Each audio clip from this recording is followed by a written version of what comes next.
And we're on. This is 3 yards per carry. I'm Alfredo Arteaga. Simon Clancy is here. Chris Kaufman is here. And this is the week that we preview a Thursday night football game. So you will not have us for Friday, Saturday, Sunday.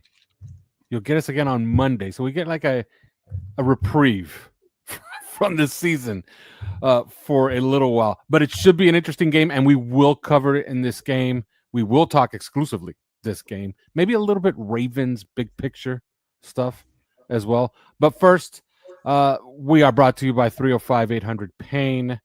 Better Business Bureau accredited with an A+ rating. Your car accident, personal injury specialists.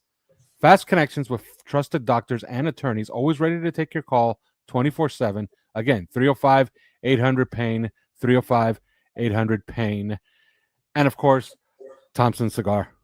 I'm a customer. You should be too. Use the promo code 3 yards per carry. That's the number 3 yards per carry, the name of the podcasts. And you get special discounts up to 20% off. In some cases, up to 25% off on $100. So I suggest you take it. And let me tell you about a sponsor that we had briefly just for this week, really. And that's Govee, GOVEE.com. We have a Discord. We talk about it all the time. You could see right there under my name, discord.gg/OnlyFins. It's called OnlyFins. You can become a member for $4.99 a month, all access. I put a link to it in every single one of our podcasts. Every single time I do a promotion, the link is there. We suggest you join.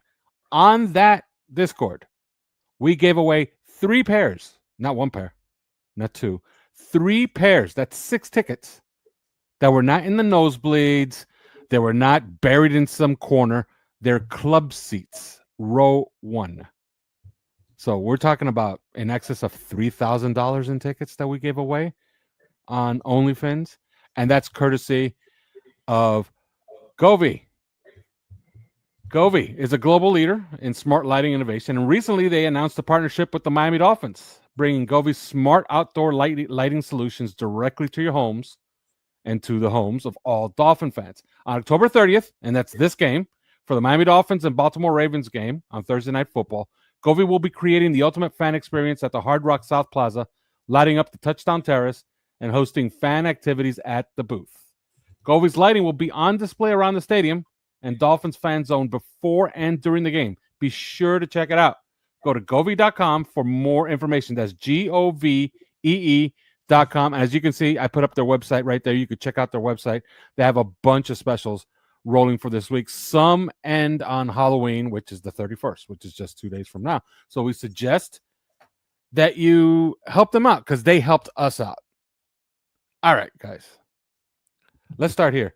Ravens are going to be completely healthy. So let's start when the Ravens have the football, when the Dolphins are on defense. Do you share the optimism? I'm going to start with you, Simon. Do you share the optimism that I kind of share it myself, that is being shared all across football shows today and this week, that the Ravens are ready to be that team that they were supposed to be? They were kind of a dumpster fire along with us for a while, but now they're kind of poised to be completely healthy here down the stretch. Do you share the optimism that they all share and I share with this team, with this Ravens team going forward? Yeah, I mean, look, it's a good team with good players. I know there's some issues around John Harbaugh this season. They're well coached. And on offense, take Patrick Mahomes out of the Chiefs, take Josh Allen out of the Bills. You've seen what's happened, albeit until they brought in Joe Flacco. But even then, you see what happens when Joe Burrow gets taken out of the Bengals. And the same thing happened with the Ravens. You take Lamar Jackson out, and you can't succeed. You can't win, albeit to the level that they need to make the playoffs. All of a sudden, he's back. He says he's 100% healthy, and we are going to be, unfortunately, the recipients of that, because I'd absolutely fancy us against a Cooper Rush or a Tyler Huntley. But a fully fit Lamar Jackson with something to prove, trying to drive his team into the playoffs and be the first team in NFL history to come back from where they've come back from to make the playoffs would, probably not surprise anybody. And like you say, Derrick Henry is running really well. Flowers, Bateman, Hopkins, Mark Andrews, Isaiah Likely, Charlie Kolar scored at the weekend. They're getting the left tackle Ronnie Stanley back. So look, this is a good team that people thought would win a Super Bowl. And when you remove Lamar Jackson from the equation, then it's obvious that isn't going to happen. But he's back, and as I said, we're going to feel the full force of Lamar tomorrow night. Chris, all is They forgotten. Like they belong in the conversation with Buffalo, Kansas City, the Colts. Well, it's more like all is remembered because they did lose 3 games with Lamar Jackson at the helm. I brought that up. But they lost the games to the Buffalo Bills, Detroit Lions, and Kansas City Chiefs. And so the Buffalo Bills game, that was a 1-point game. The Detroit Lions game, it was a shootout. They've obviously had some trouble on their defense, the way we have. But in other words, they lost to really good teams, or teams that know how to play really well during the regular season and particularly the postseason. So. Those sorts of postseason clashes, they can go either way, and they were not the recipients of those wins, but they did compete in those games. And so with Lamar Jackson back, you're like, well, at the very least, you're back to that this is a team that is, very competitive with some of the best teams in the NFL on Sunday, and the Dolphins, frankly, are not. So I think that's probably what Vegas is thinking, because otherwise, you look on the face of it, this is a Baltimore Ravens team that, has racked up some losses. This is a Dolphins team that has racked up some losses. This is a short week. Baltimore Ravens are traveling on the short week. Home field advantage usually worth 3 points, and home field on Thursday Night Football is worth even more, because the road team traveling on a short week is in a really rough spot. So giving 7.5 points to us is just absurd almost, especially after the win that the Dolphins had against Atlanta last week. A very complete win, which, I don't care if it was Atlanta, it still looked like a big turnaround win. So on the face of it, that looks pretty ridiculous, but I think it just has to, you have to reach back into that memory a little bit and say, in those first 4 weeks, listen, they did lose, but they lost to really good teams. Simon, let's start here. When they're on offense, Dolphins are on defense. Dolphins are going to have to change some things, aren't they? Like, they're going to have to take some chances, because they're going to have to devote more bodies to the box, and they're going to have to leave themselves vulnerable to the big play. So Anthony Weaver is going to have to change his ethos, right? He's going to have to change his philosophy of not allowing the big play at all costs. Like, he's going to have to take chances in this game. Right, Simon? Or would you expect complete conservative game plan from Anthony Weaver? The game plan will be similar to the game plan at the weekend against Atlanta. The banana in the tailpipe is obviously, Lamar Jackson can do things that Kirk Cousins could only dream of doing. Especially this version of Kirk Cousins. And so, do you enter into situations where you have a spy? Do you, all of those things? And you go back and look at our inability in big games against Buffalo to do the things that to shut down the things that Josh Allen is so good at doing. Those kind of 3rd and 10, 3rd and 7, where he just manages to escape, contain, get off platform, out of structure, pick up first downs, and that's what Lamar can do. He can kill you with that, and that's the thing for the Dolphins, and I think that'll be the thing for Anthony Weaver is how do you play Lamar? Because realistically, you go back to the last 2 games that we've played against the Ravens, and for 7 of the 8 quarters that we played against them, Lamar has absolutely killed us. There was the big comeback. We were down 35-14 going into that 4th quarter when we beat them a couple of years ago in the Kevin Harlan game. But, we then got absolutely spanked at the back end of the season down at their place. And, they've run pretty much wild over us. And that team really hasn't changed a lot on offense. And in fact, they've probably got better because they added Derrick Henry. So, look, I think the biggest question for me is what they do about the Lamar factor, but there's an awful lot of really good players to cover. But if I'm Anthony Weaver, I'm trying not to do too much that was different, both in the down-to-down responsibilities, but also just in the way that everybody played, in terms of it just felt for the first time all season on both sides of the ball, but on defense, as we're talking about it, it felt for the first time like the thing had a meaning, that it was knitted together properly the way it should do. Each unit was working off one another. And that's easier to do when you're not playing Drake London, you're not playing Michael Penix, and you're playing a Kirk Cousins, as I said, who, has obviously seen better days. It will be a completely different kettle of fish tomorrow night. But I think the way that you play is the way that you played your best football, and that was on Sunday. So I don't see too many. I'd be surprised if there were too many changes, because I think they found a formula. And Chris, I think if you break from that formula, you're going to enter into some pretty difficult waters. I think the key is going to be whether the Dolphins can repeat that performance. As much as the absence of Michael Penix in favor of Kirk Cousins, who's clearly on the back end and getting over some injuries from recent times, and just off rhythm coming in for Penix in that game. I think really it was about Drake London's absence. And because that's the area that can really hurt the Dolphins where they're weak in the secondary.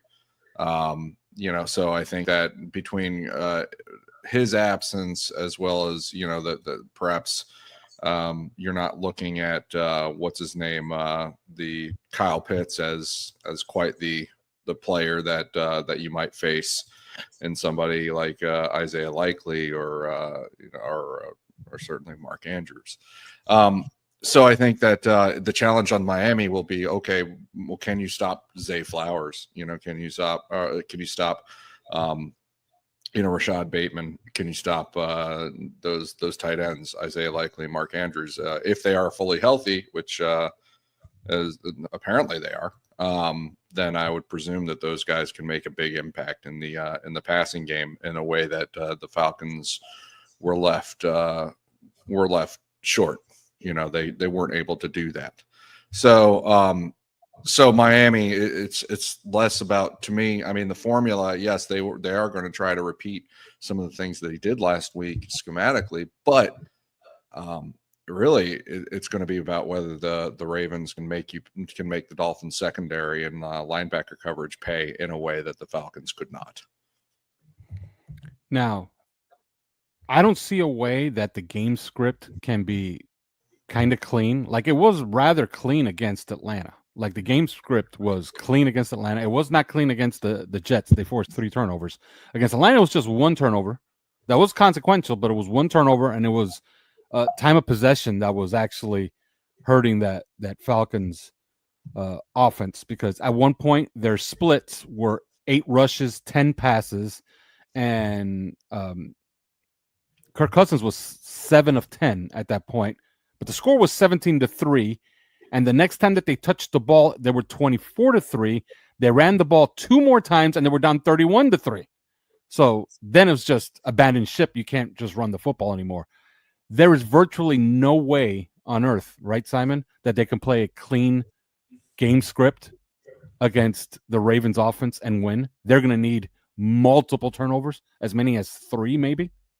I think they're going to need turnovers. And look, most teams need turnovers to win. I mean, it's hard to win modern football games. It doesn't matter who you are if you're not getting turnovers. So yeah, I think they're going to need to try and get the ball back. And Derrick Henry, for example, as great as he is, has been susceptible to fumbles.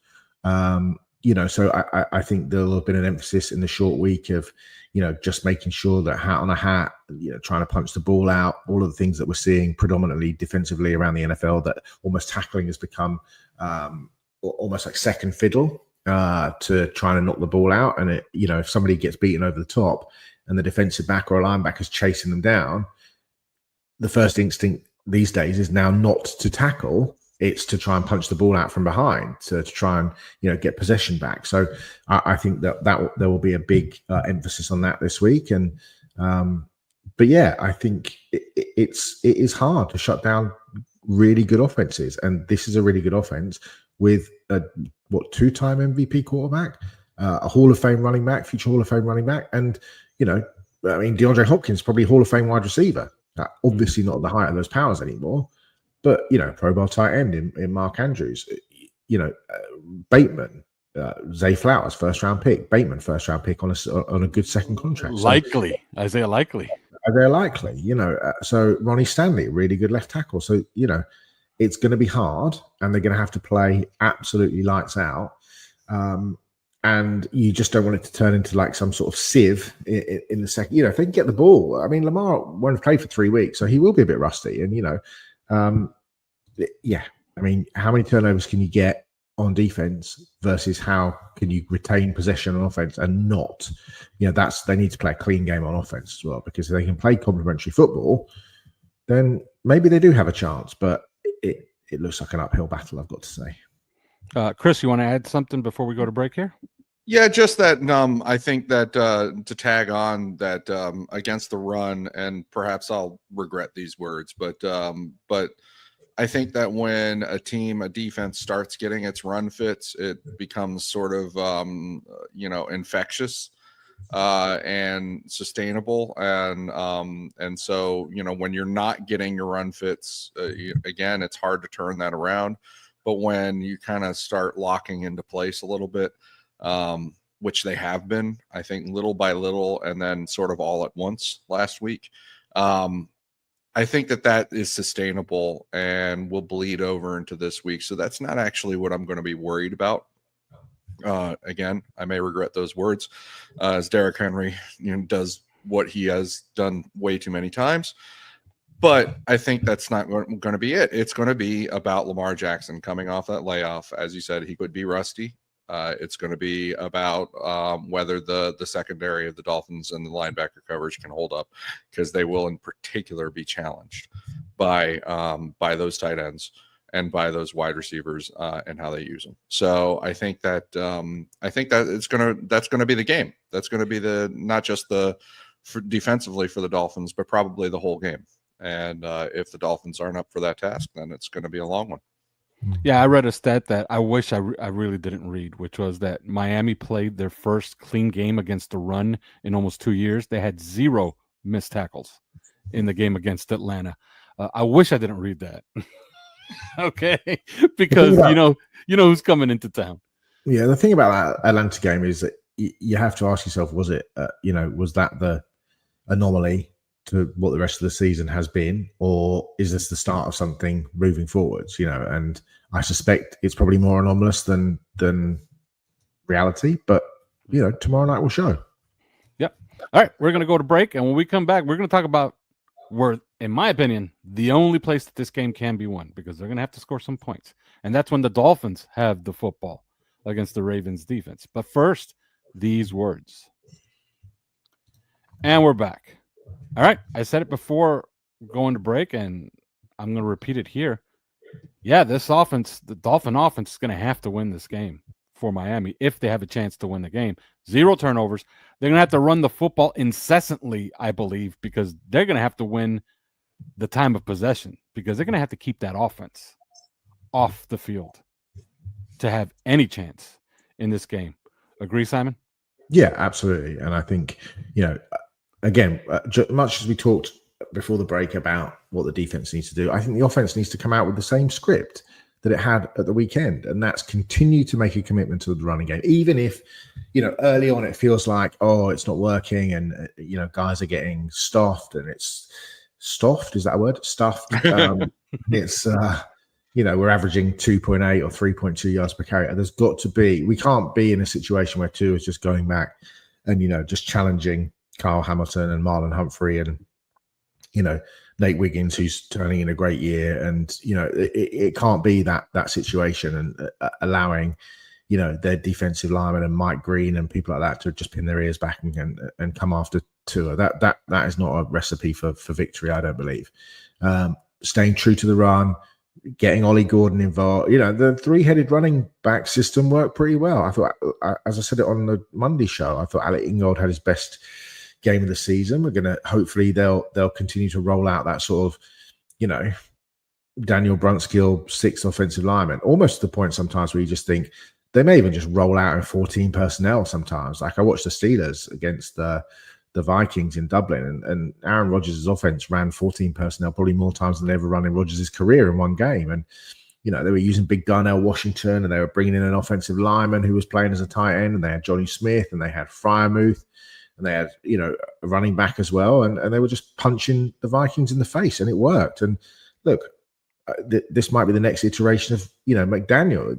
They got some change out of Hayden Rucci, and maybe they do that. They line up in 14 personnel a couple of times and just try and punch Baltimore in the face. Don't forget, no Justin Madubuike or Nnamdi Madubuike.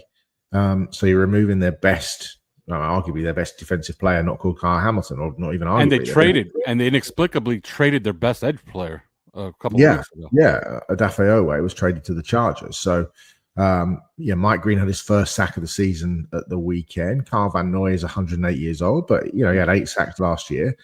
They're starting to get some change out of Trenton Simpson, but you've got to know where Kyle Hamilton is on every play, because he's gonna bait you into throws. So I just think establishing the run, bringing those safeties down into the box, Malachi Starks, the rookie, down into the box, seeing where is Hamilton going to line up? Is Hamilton going to line up as a strong safety? Is he going to be a free safety? Is he going to be the nickel? Is he going to be a blitzer? Is he going to be the linebacker? Is he going to be an overhang defender? Is he going to be an edge rusher? I mean, he's been all of those things. So that will be really interesting to see what they do. And can the Dolphins lure them into the things that they lured Atlanta into at the weekend, which is, run, mixing some screens, mixing some passes. But the more that you run, the more that they're going to have to come down into the box. The linebackers will play a bit closer to the line, and that's when you can hit those plays over the top, which we did to great success, which is why Jalen Waddle went for 99 yards on Sunday. So I think that's the key to me. But they're going to have to play another completely clean game where all the mechanism, everything works to perfection, because you just can't get away with mistakes in the NFL, and you certainly can't get away with mistakes against a Super Bowl contender like the Ravens should be. Yeah. Great stat, and I think you'll appreciate this one, Simon, from PFF. Kyle Hamilton has not played a single snap in the deep third in the last 3 weeks. Wow. So he's been near the line of scrimmage. Malachi Starks has played almost exclusively in the deep third the last 3 weeks. So they've decided, okay, we're going to get back to our roots. Kyle Hamilton's going to be closer to the line of scrimmage. Malachi Starks is going to be our deep safety. And we're going to get back to the roots of what made us good in 2023 when they had the number 1 defense in the NFL. Chris? Yeah. Do you agree with all points? I think that the thing about last week's game plan is I'm not sure that it's going to work when, offensively, when you do have Roquan Smith and Kyle Hamilton patrolling the middle of the field. I think actually you could see, well, first off, if he does this before the game, then we've already lost. But if there's only 2 running backs active again, then we've lost. Yeah, game over. But if there are 3, then that gives you some signs of hope. And it will be about the Dolphins going up against those kind of bigger, older players that they're putting up front. I think John Jenkins is up there. I think that Brent Urban is still starting games. It's still, so it'll be going up against them up front and actually imposing your will in the run game with 3 running backs in 3 different ways. In many different ways with the ground game. But in the passing game, I don't know that they can get away with as much of what they got away with last week. So actually it probably will have to come down to hitting some big plays over the top. The other thing they've done as well is that the trade for Alohi Gilman has worked really well, because that along with Starks, so they've played a lot of Gilman and Starks in the deep third, and that's just allowed Hamilton just to do what he does best. And he is their best player. I mean, he's their best player, not called Lamar Jackson. Actually, pound for pound, he might be their best player, because he almost single-handedly affects every single snap in terms of how they play him, how Zach Orr plays him. And I thought what they did at the weekend, and I watched some of the highlights of the Bears game, and he was playing, and we talk about Jalen Phillips lining up in that tiger formation, Chris, where he stands over the center.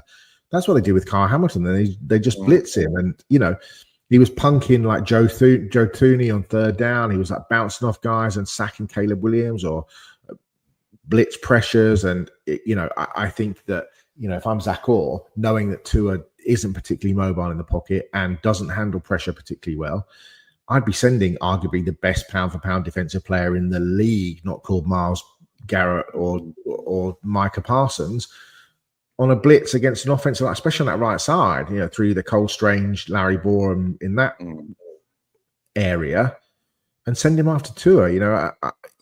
That's what you do with game-changing players who, like I said, can affect the play on every single snap, and that's what Kyle Hamilton does. And that is an area where the Dolphins have consistently, when the Dolphins have faltered on offense and when Tua has faltered, it has been recognizing those blitzes before the snap. Like it has been recognizing the spacing and the matchups and the numbers to where a guy is coming or you don't know a guy is coming. There are ways to be able to predict that. And I think that Tua hasn't been up to snuff on that this year all too often.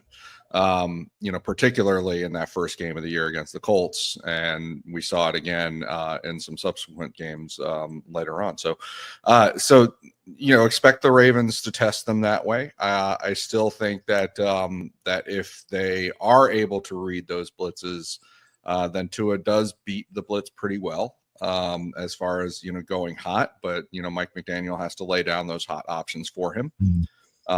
Instead of having everybody chipping and coming into block, and then you're left with nobody hot, and it's just not going to work out. It's not going to be a good deal. So I think that the Dolphins will have a challenge on their hands identifying those blitzes and the sim pressures, but it's probably still going to come down to whether Tua can hit a few big ones down the sideline or in the deep field. I think that if he can, then we can keep up. It's also going to come down to whether the Dolphins score early in the first quarter, which they've not been doing. And there was an incredible stat last week. That was the first touchdown that we scored. I forget what it was in the first quarter in quite a while. Our first touchdown pass that Tua had thrown in the first quarter in something like 12 games. It was like 12 games, 13 games, something like that. Yeah. So, if the Dolphins, and that's not a coincidence that things went off really well in that Falcons game. I think if the Dolphins can get out to that early punch, early lead, like with the Falcons and with the Panthers, I think things will go better than they did with the Panthers this time, because I do believe that the defense is kind of locking a little bit better into place right now. I think the other thing about Hamilton as well is that he's a massive Harry Potter nerd. He could go Voldemort on our ass tomorrow night. Like, do you know what I mean? Like, he has that ability he's a rare one. He'll line up in three positions on three different downs. First down, he might be an overhang or an edge. Second down, he might blitz from middle linebacker. Third down, he might be free safety, single high free safety, and just be because he's got the ability to get sideline to sideline. And that for a defensive coordinator is just manna from heaven. So it'll be interesting to see. Yeah, well, last week what Jordan Brooks did on us, is kind of what Kyle Hamilton will be in a position to do. But again, I can't stress enough. Do not forget Roquan Smith. That's the guy that gives us the most trouble, particularly with where Mike McDaniel likes to attack opposing defenses and where Tua likes to attack opposing defenses, with layering throws into the middle and things like that. And Roquan Smith is excellent at getting great depth in the passing game and shutting down some of that and being a very smart defensive player. And so, that's the player to me that he has a game, we lose. Yeah.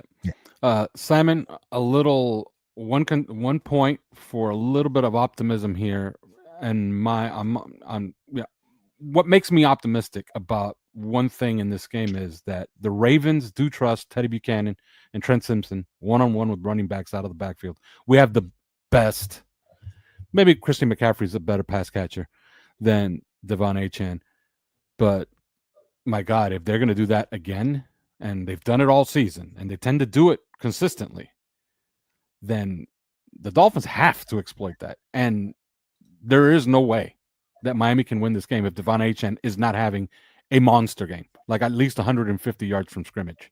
Agree? And he has to exploit Teddy Buchanan and Trent Simpson. Well, I'd say Trent Simpson. I think Teddy Buchanan was the best third down linebacker in the draft, just gone in terms of from coverage. Cal. He was awesome. Man. He can play zone. He understands all of those, responsibilities in terms of tracking backs. They played James Cook and they played Jahmyr Gibbs, so he understands incredibly speedy, sort of slightly lighter, but play recognition, play speed, pursuit speed, tackling ability, running to the ball. He can turn and get downhill fast. I think he's a really interesting player. I think the one player that you would want to get into is Trenton Simpson, especially on early downs. If you can get matched up on Simpson on early downs, great. But I think he's going to come out of the game on third down, and you're going to see Hamilton, Starks, Alohi Gilman, all of those players on the field at the same time. So it makes it more difficult. Yeah. But I think that trying to target and identify those matchups, especially in the pass game, are going to be absolutely key. But don't forget, what you might find is that if I'm Zach Orr, if I'm John Harbaugh, I'm going to be looking at the Dolphins offense and going, okay, who's their best players on offense? Because we've got some absolute studs over here. Kyle Hamilton, I'll tell you what, why don't you follow, use your superpower to follow around Devon Achane on third down, for example, and, snuff some of those inside screens out and those sorts of things. So, the chess match of what the superstar players do on both sides is going to be really interesting. And, get the ball in. Obviously, good things happen when you get the ball in Achane's hands, but with the kind of warning, Chris, that they might just put their absolute super stud on him as well. So, yeah, that's the that would be the danger. Is where Kyle Hamilton gets to be used. This would have been a great game to still have Darren Waller healthy, because not only could he occupy some of the attention. But also he's just a very high IQ player. From what little we saw of him, it was clear that he is a high IQ player. He is a guy that gets available for the quarterback, and it's those kinds of guys that will be really key in a game like this, I think. So they're going to miss him, and they're going to miss the threat that he won't pose to the Baltimore Ravens defense. So that does free up a chess piece to try and take out Devon Achane. The one thing I'll add though is Trent Simpson, as they're getting healthy, he's being phased out. He's he didn't start. He played 10 snaps last week. I mean, it's not as much of a thing anymore. Teddy Buchanan, it's just a matter of which week is he going to pick to fully figure it out. And unfortunately, we've had several of those young guys over the years that kind of figure it out against us, and so I think that's we'll see on that. But my worry is that we do not have anybody at tight end at all. Yeah. and we had a Darren Waller, and that could have occupied some attention, and he could have added some veteran tricks with high IQ, but that's just not there. I mean, sorry, go on, Alf. Yeah, and it's already been confirmed. Two things that's already been confirmed. Daniel Brunskill will play tight end because Julian Hill will be out of this game. And Frank Smith also confirmed. This is something that we talked about on the Discord. So, you should become members of our Discord because sometimes we know things, okay? And we share them. Frank Smith basically volunteered. Yeah, I run personnel now, which was interesting that he comes out here because he's basically saying, people were demoted. And he doesn't say it by name. Does that make a difference? By the way, having Frank Smith down on the sideline running personnel, all of a sudden, the operation was a little quicker. And I think we could go straight to picks after this. But your thoughts on that, Simon? Well, Frank Smith volunteered. I mean, everybody says all the players were effusive in their praise for him down on the sideline. So clearly, lots of things are good in principle when you're winning. I would say that. The one thing I would look for, actually, when you talk about Daniel Brunskill, just to put it in, when you look at how athletic both Aaron Brewer and Patrick Paul are, I would imagine that Mike McDaniel would have seen Sunday Night Football and seen the Steelers throwing to Spencer Anderson, who is their sixth offensive lineman. Wouldn't surprise me if they snuck in a little pass to a eligible lineman in Bright. Nobody's looking for Daniel Brunskill out there. Kyle Hamilton is not shutting down Daniel Brunskill. And Rodgers rifled in a ball to Anderson who caught it cleanly like a receiver and picked up 7 or 8 yards. It's just the sort of thing that Mike McDaniel might think, I can probably get away with this because nobody's going to expect this to come. So maybe just beware for the little 6 lineman eligible catch tomorrow night. It would be fitting. This is the team that Robert Hunt had that brilliant moment against. Of course. So the Baltimore Ravens. But I would like to see them. I would like to see a Patrick Paul Wildcat. Yeah, me too. Like Alabama does with with Proctor. Yeah, with Proctor. That would be let's great. get that 340, 350 pound, whatever, Wildcat in there. Kyle Krabs on his show, he suggested, you could have Daniel Brunskill snap and you could use Aaron Brewer. Yeah, absolutely. In a lot of those plays. You could even use him as a lead blocker, as a fullback. Yeah, but they try and never mess with the quarterback snap, I think. And especially when we've had some troubles with it recently. It seems like they always do. But yeah. Yeah. All right, it's time to pick the game.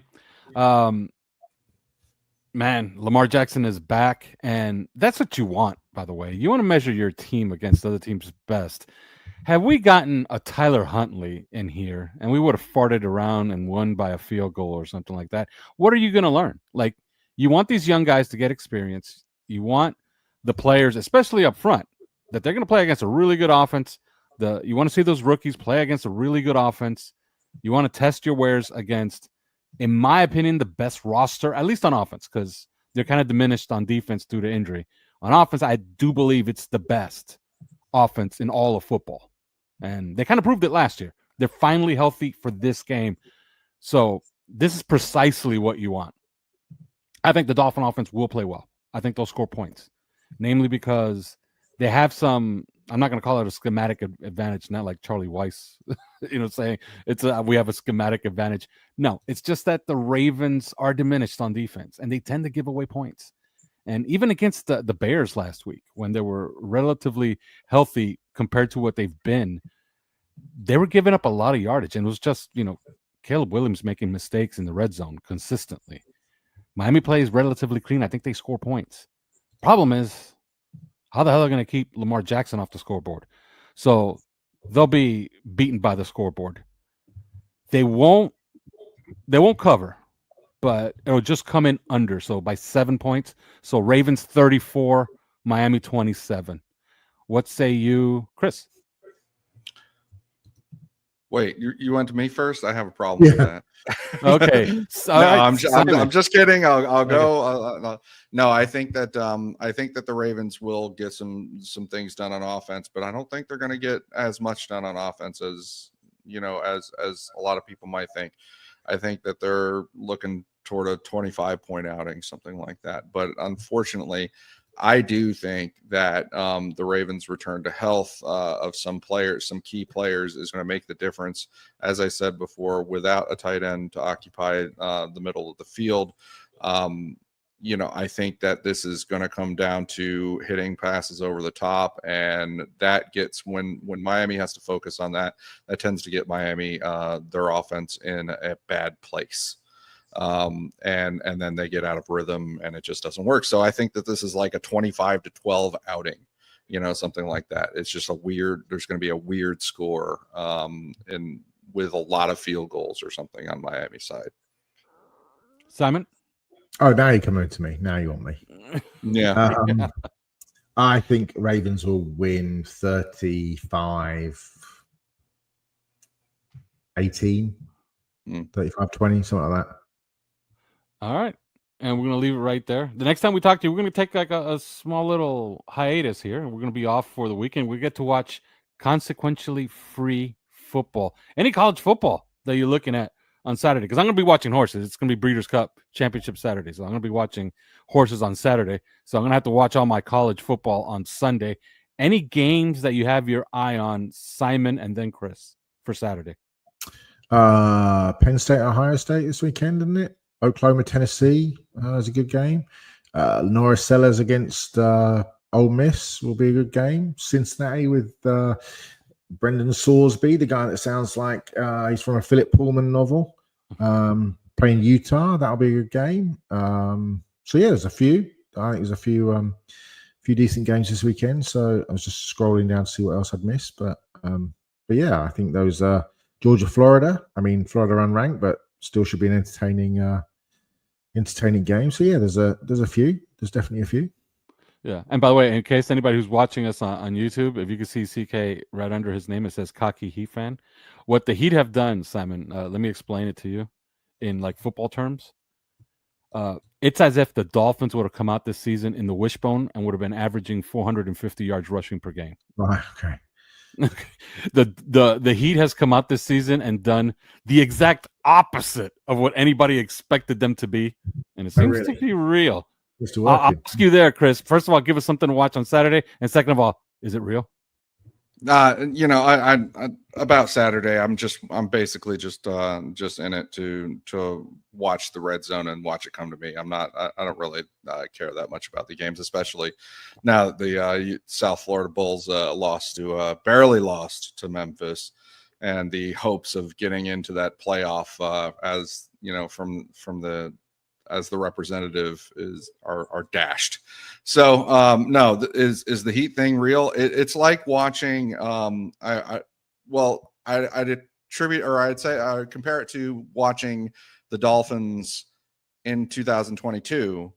When we first started to see the Mike McDaniel, Tyreek Hill offense unfurl itself, especially against the Baltimore Ravens. And watching this, which we'd been offense starved. Let's be honest, in Miami, but watching that unfurl and be like, whoa, I'm not sure exactly what I'm seeing yet, but I'm like seeing something completely different. And, it's almost, or like go back in history. It's like, watching for the first time Hal Mummy come out with his offense or something like that. What did I tell you? What did I tell you, Chris? That after watching 6 preseason games, that they were averaging 25 3-point attempts per game, and that was ominous, that they were going to be awful. They're averaging 47 now. 47 now. I mean, it's absolutely shocking and incredible. Yeah. The amount of pace and trust that they're putting in their shooting, that they're just like, no, don't think about it, just shoot it. Don't shy away from certain guys taking it from 3. If you're open, knock it down. It's really incredible to watch them. They're playing a completely different brand of basketball from what we've seen. It's really, I mean, it's fun. It's more fun than I'm having watching the Dolphins. Yeah, that's a fact. Eric Spoelstra, best coach in town. Simple as that. All right. That's it. There is no more. The next time we talk to you will be on Monday, and we'll talk about this game.